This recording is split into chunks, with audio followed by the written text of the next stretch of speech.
एक बार की बात है, एक छोटे से गांव में सारा नाम की एक गरीब लड़की रहती थी। वह अपने माता पिता और छोटे भाई के साथ मिट्टी और भूसे से बनी एक छोटी सी झोपड़ी में रहती थी। उसके माता पिता मजदूर थे जो लंबे समय तक खेतों में काम करते थे, लेकिन उनकी आय मुश्किल से अपने परिवार का पेट भर पाती थी। सारा एक होनहार और महत्वाकांक्षी लड़की थी, लेकिन उसकी गरीबी ने उसे कभी स्कूल नहीं जाने दिया। वह अक्सर गांव के अन्य बच्चों को अपनी साफ सुथरी पोशाक और हाथ में किताबें लेकर स्कूल जाते हुए देखती थी और ईर्ष्या महसूस करती थी। हालांकि सारा ने कभी उम्मीद नहीं खोई।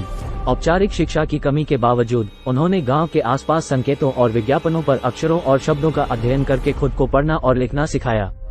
एक दिन एक दयालु शिक्षक ने गांव का दौरा किया और सारा की ज्ञान की प्यास देखी। शिक्षिका ने सारा को अपने संरक्षण में लिया और उसे पढ़ने, लिखने और अंकगणित की मूल बातें सिखाईं।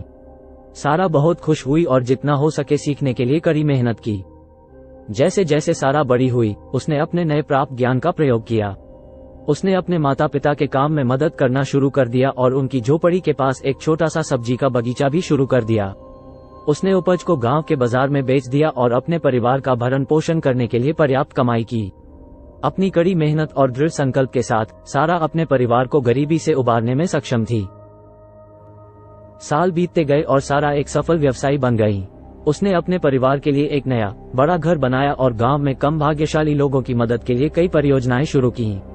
उन्होंने गरीब परिवारों के बच्चों के लिए एक स्कूल भी शुरू किया ताकि उन्हें उनकी तरह शिक्षा प्राप्त करने का अवसर मिल सके।